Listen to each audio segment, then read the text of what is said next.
In an ancient forest called Elderglow, where sunlight filtered through lush green canopies, casting shimmering streaks of light onto a narrow dirt path, there lived an orange cat named Milo. Milo was no ordinary cat. With his vibrant orange fur that glowed like a sunset, sharp green eyes, and a white scarf knitted for him by the forest's mistress, an old witch named Elara, Milo was the young guardian of the forest. But he was also known for his stubbornness and overconfidence. He always believed he could do everything on his own. One morning as the sun began to rise, Elara summoned Milo to the ancient oak tree where she often performed her magical rituals. Milo, her voice deep and serious, the forest is in danger. An ancient curse is spreading, causing the trees to wither and the creatures to lose their vitality. Only the silverlight mushrooms, which grow in the deepest part of the forest, can break this curse. She handed Milo a basket woven from thorny willow. You must bring these mushrooms to the ancient temple at the heart of the forest before the sun sets. If you fail, Elderglow will be forever shrouded in darkness. Milo nodded, his eyes gleaming with determination.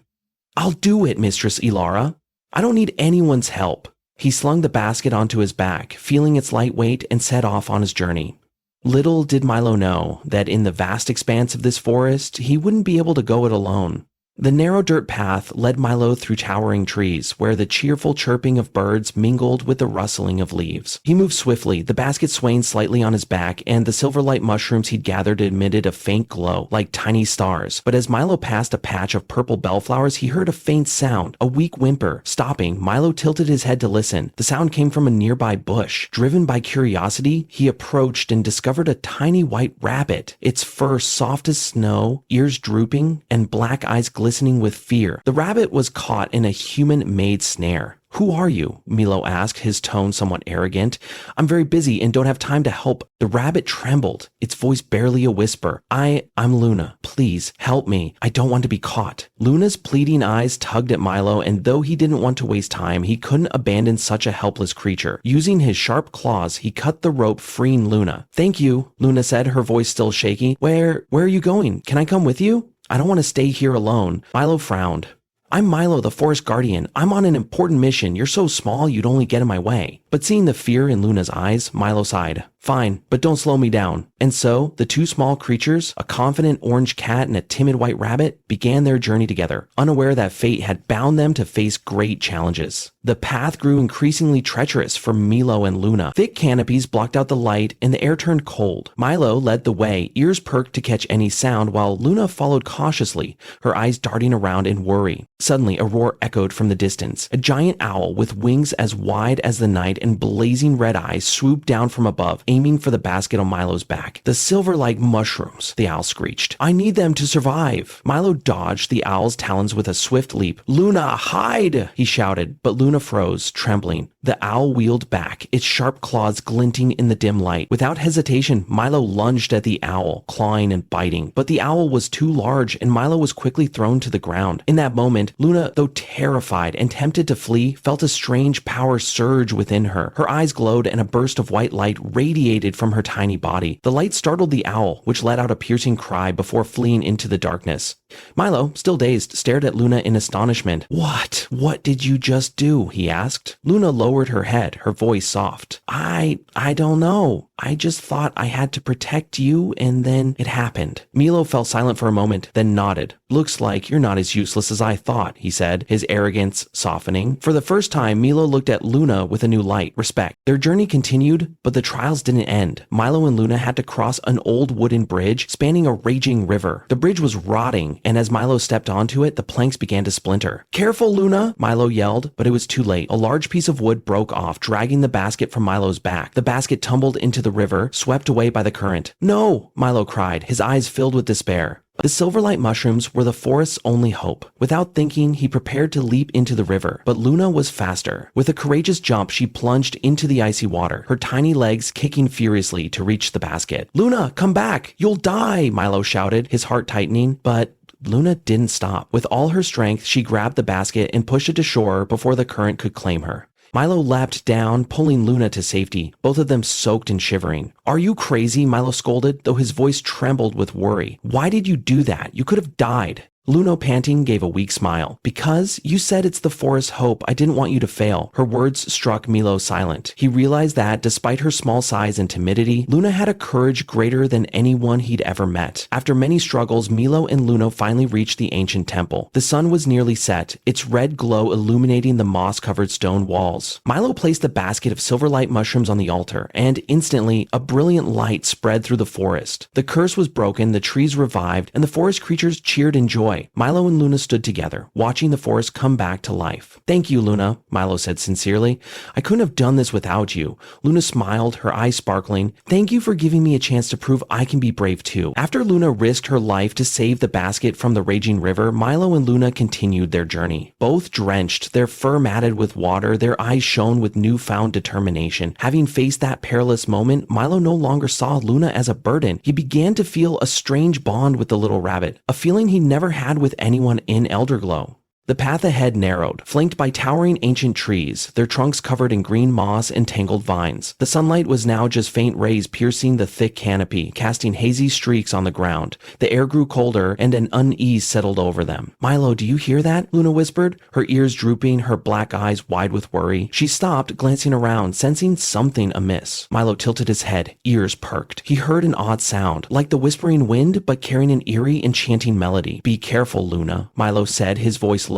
"Something's coming." Suddenly, from the forest shadows, a pair of glowing green eyes emerged. A massive snake, its body stretching dozens of meters, slithered through the bushes, its glossy black scales glinting like obsidian. Its head rose high, its red tongue hissing menacingly. "The silverlight mushrooms," its voice hissed, cold and greedy. "I've waited centuries for them. Give them to me, or you'll never leave this place." Milo stepped back, claws digging into the earth, ready to fight. "Who are you? Why do you want the mushrooms?" he growled, shielding Luna, who trembled behind him. "I am Ktten, the guardian of Elderglow's darkness," the snake replied, its green eyes flashing with danger. "The silverlight mushrooms are the only power that can break the curse, but they can also grant me limitless strength. I won't let two insignificant creatures ruin my plans." Before Milo could react, Ktten lunged, its massive tail sweeping aside trees. Milo shoved Luna out of the way, shouting, "Run, Luna, find a place to hide." But Luna didn't run. She stood frozen, eyes wide, and once again, the hidden power within her awakened. A white light burst from her, halting Ktten momentarily, but this time, the snake wasn't easily deterred. "Your light is too weak, little rabbit," Ktten roared, spitting a cloud of black venomous smoke. Milo leapt forward, clawing at the snake's body, but its scales were too tough. The toxic smoke enveloped Milo, making him cough and his vision blur. "Milo!" Luna cried, her voice breaking with tears. She rushed forward, using her tiny body to shield him, heedless of the spreading poison. "Don't give up, Milo.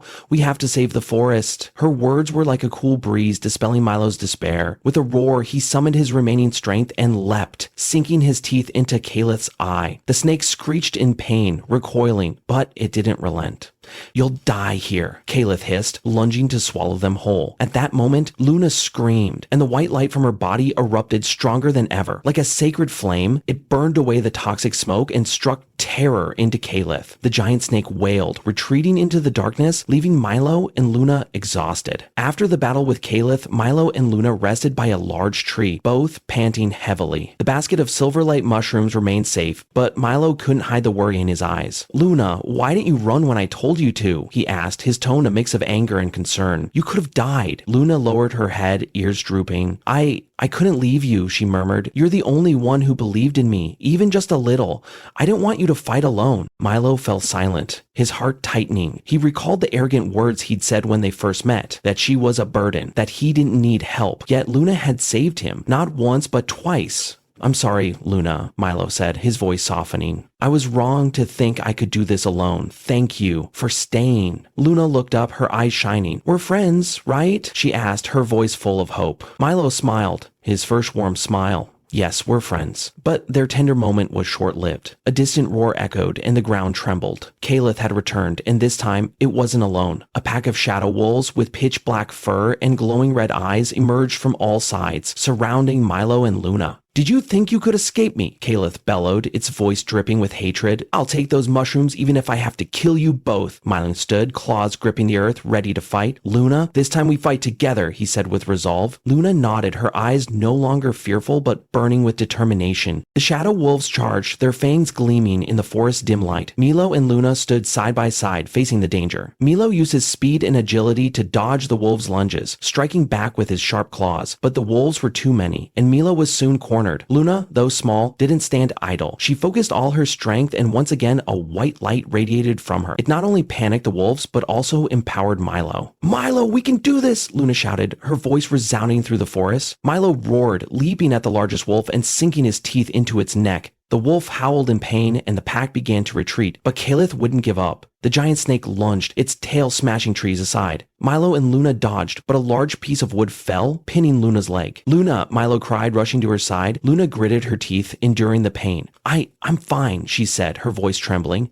Protect the basket. Milo turned to face Calith. You'll never have these mushrooms, he snarled, and with all his remaining strength, he leapt, aiming for the snake's other eye. Calith roared, recoiling, but it kept attacking. At that moment, Luna, despite her injuries, summoned all her power. The white light erupted stronger than ever, burning Calith's scales. The giant snake screamed, its massive body disintegrating into black smoke and vanishing. The shadow wolves, leaderless, scattered, leaving Milo and Luna in the forest silence. Milo hurried to Luna, using his claws to free her leg. Luna, are you okay? He asked, voice thick with worry. Luna smiled faintly. I'm fine. We did it, didn't we? Milo nodded, eyes glistening. Yes, we did. He helped Luna up, and they continued to the ancient temple. The sun was nearly gone, but they placed the basket on the altar just in time. A radiant light spread, breaking the curse and restoring life to Elderglow. When they returned, Elara waited them at the oak tree. She smiled, placing a hand on their heads. You've done wonderfully, she said, her voice proud. The forest will forever remember your courage and friendship. The tale of Milo and Luna is an emotional journey, from doubt to trust, fear to bravery. They overcame perilous trials, faced the darkness, and brought light back to Elderglow. Their friendship proves that no matter how small or weak, everyone harbors hidden strength, and together, no challenge is insurmountable.